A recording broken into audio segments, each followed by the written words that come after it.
Fala galera, grande abraço para você que acompanha o canal Orlando Batista Esportes. E terminou neste domingo a terceira rodada do Campeonato Alagoano. Rodada com poucos gols, 5 no total, diferente do que aconteceu na segunda rodada, quando 15 gols foram marcados. Nos jogos deste domingo, a equipe do Muricy dentro de casa venceu o Coruripe pelo placar de 1-0. Deu uma melhorada na tabela de classificação, conquistou a sua primeira vitória. O time do Coruripe segue sem vencer.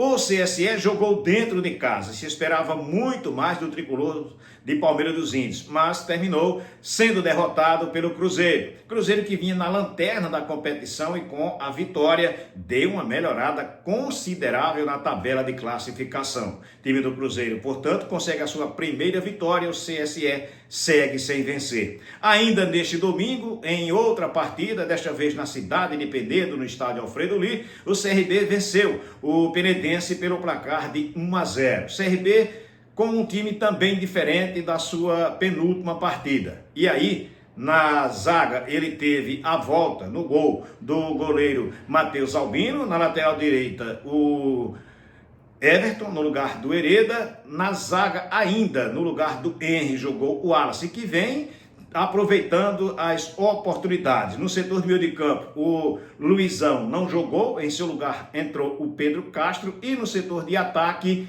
o Mikael começou como titular. Na última partida, quem tinha sido titular foi o João Neto. O time do CRB não jogou tudo que tem capacidade, porém foi melhor do que o time do Penedense. Segundo tempo, por exemplo, o time do CRB o tempo todo no ataque, e aí perdendo muitos gols. Como sempre, a equipe cria, mas finaliza não tão bem e vai desperdiçando as oportunidades, mas o gol acabou saindo com o Baixo. Depois de uma jogada pelo lado direito de ataque da equipe do CRB, bola cruzada, ele manda para o fundo do barbante, o CRB sai com resultado apertado, mas que dá a liderança à equipe do Galo de Campina. O time do CRB vence e o Penedense reclama muito da arbitragem, alegando que houve uma irregularidade no lance do gol.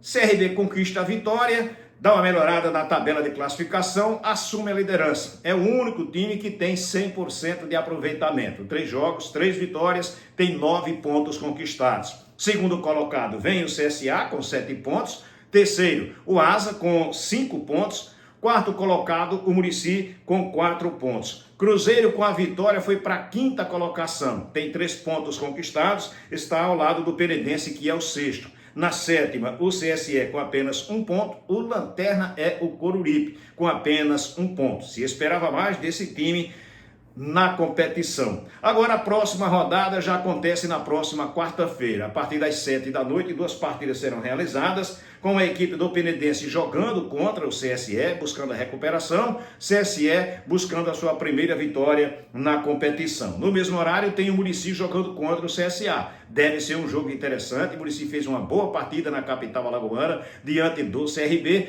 Venceu no fim de semana a equipe do Coruripe, agora joga dentro de casa diante do Azulão. Às 8 da noite, 2 partidas. O Asa volta a jogar dentro de casa, mando de campo a seu favor, contra o Coruripe. Já a equipe do CRB, no mesmo horário, joga no estádio Rei Pelé, diante do Cruzeiro. O time do CRB que vem rodando o time. E aí o técnico Eduardo Barroca até justificou. É que o time tem pouco tempo, teve pouco tempo de pré-temporada, faz muito pouco tempo que voltou a trabalhar visando o ano de 2026 e ele tem medo de estar escalando toda hora os jogadores e de repente perder algum profissional. Após a partida e a vitória diante do Penedense, ele falou com a imprensa e fez uma análise do que foi o jogo e a vitória da equipe regatiana. Acho que a gente fez um bom jogo, primeiro tempo mesmo com um campo assim um pouco diferente daquilo que a gente está habituado, a gente conseguiu trazer o jogo para a nossa característica, diferente do último jogo que a gente teve dificuldade de trazer o jogo para a nossa característica.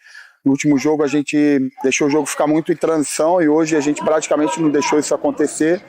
Chegamos relativamente bem no terço final, faltou um pouquinho mais de critério para definir algumas tomadas de decisão, mas a gente praticamente não concedeu oportunidade para o adversário.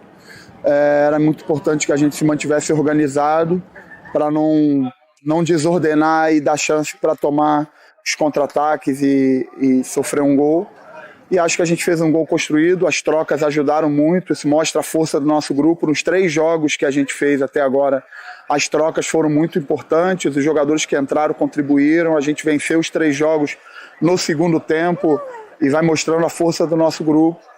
Agora é recuperar, a gente já tem um jogo muito próximo e buscando evolução na competição, passo a passo. Muito importante começar ganhando, porque a vitória traz confiança, a vitória vai fortalecendo a ideia daquilo que a gente está construindo, você vai corrigindo em cima da vitória e tudo fica melhor. Então eu estou feliz com a vitória, mas pezinho no chão para fazer uma boa preparação para o próximo jogo em casa. Professor, só um detalhe. O time errou alguns passes no último terço, né, naquele último passe de finalização. Você acredita que esse excesso de erros nos últimos passes ainda é por conta da falta de ritmo de jogo em relação ao ano passado, já que a equipe conseguia chegar com muita profundidade e acertar mais esses passes?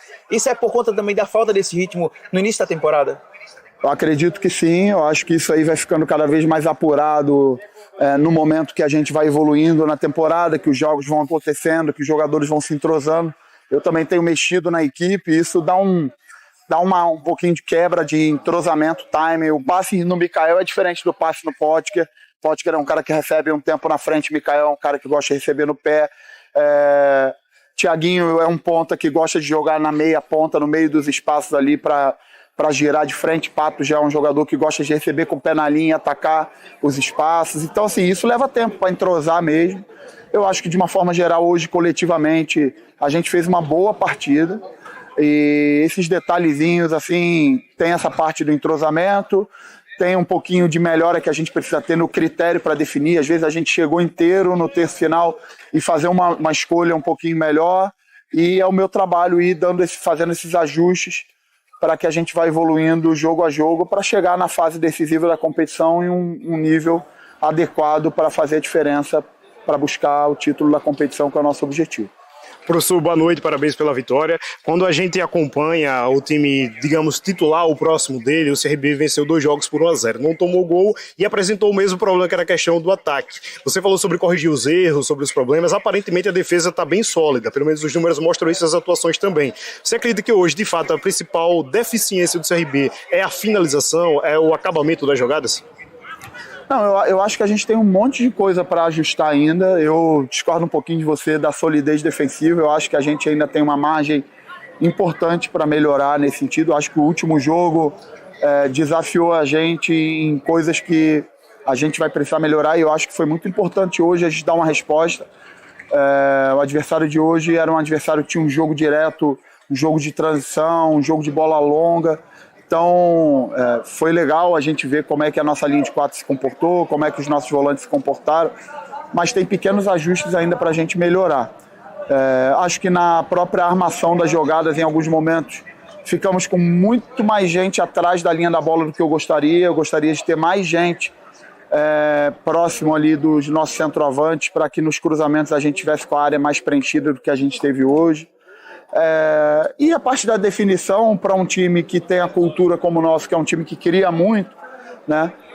Historicamente o nosso time foi formado e é formado para ter um volume ofensivo alto. É sempre um desafio grande ter um aproveitamento maior, mas usando a referência do último jogo, foi um jogo que a gente não criou tanto e a gente teve um aproveitamento muito bom. A gente conseguiu fazer 3 gols. Então é ir buscando, fazendo jogo a jogo, as correções, pegar o vídeo, trabalhar em cima do vídeo, fazer as correções individuais, aproveitar os jogadores que não iniciaram a partida para treinar. A gente amanhã já tem um treino com esse pessoal e eu particularmente vou meter a mão nesse treino para cobrar, para exigir, para melhorar eles, para que a gente vá passo a passo, deixando todo mundo em um nível homogêneo físico, em um nível homogêneo de informações coletivas da equipe, para que mais à frente eu vá fazendo as escolhas e cada vez mais aconteça o que aconteceu hoje, que são as trocas fazerem a diferença, né? É muito legal para o treinador ver quando você tem confiança nos jogadores que entram no decorrer da partida e eles dão conta do recado. Então eu fiquei bastante feliz com os jogadores que entraram hoje também. O próximo adversário do CRB é o Cruzeiro de Arapiraca. O CRB também ele volta a jogar dentro de casa e foi muito importante, né? As duas primeiras rodadas que o CRB pôde jogar ao lado do seu torcedor. Como é que está a análise também para enfrentar esse adversário que teve a sua primeira vitória no campeonato apenas nessa terceira rodada e que vai buscar fazer um campeonato quase de recuperação, né? Por ser um campeonato muito curto, como todo jogo vale muito, né? O Cruzeiro ele vai com tudo quase num desespero para poder estar escapando dessa última colocação e sofrer novamente o rebaixamento para a segunda divisão. Então, como é que está a perspectiva também para enfrentar um adversário que vai chegar com essa mentalidade? Bem, eu não olhei a classificação, mas eu acredito que com essa vitória deles, eles devem ser o primeiro fora da zona de classificação, pelos meus cálculos, né? Então, é a primeira vez que eu estou disputando a competição, então, e eu tenho percebido equipes bem organizadas, equipes com uma capacidade de marcação alta, equipes que não dão muito espaço para você finalizar com muita facilidade, e é exatamente isso que eu espero encontrar, né? Cabe a gente focar no nosso trabalho, aquilo que a gente pode fazer de melhor para ir passo a passo evoluindo, construindo uma forma de jogar sólida, onde a gente conceda poucas oportunidades, onde a gente crie muito, onde a gente tem um repertório mais amplo de bola parada, onde a gente tenha transições intencionadas quando a gente perder a bola no campo de ataque, ou quando o adversário conseguir fazer a transição ofensiva, o nosso comportamento, e ajustando a equipe de uma forma geral em todos os aspectos coletivos, e ao mesmo tempo, nesse momento, eu ainda tenho uma lupa muito grande para o crescimento individual de cada jogador. Hoje, alguns jogadores a gente optou em não trazer para a partida, porque eu realmente estou com uma lupa para que a gente não perca nesse nosso momento ainda de início de período competitivo, jogadores que podem ser importantes para a gente ao longo da temporada. Tá aí então o técnico Eduardo Barroca falando aqui no canal Orlando Batista Esportes. Portanto, vocês sabendo de tudo o que aconteceu nesta terceira rodada do Campeonato Alagoano, que ainda continua tecnicamente fraco, mas é o que a gente tem, né? E a gente espera que de fato ele melhore. Lembrando que no próximo fim de semana já tem o clássico entre CSA e a equipe do CRB. Eu quero abraçar você que esteve conosco do início ao fim do vídeo. Por gentileza, deixa o teu like, faz o teu comentário, compartilha o link com outras pessoas, e se você não é inscrito no canal, faz a tua inscrição, ativa o sininho, porque assim você recebe as notificações. Valeu? Grande abraço para todos, fiquem com Deus.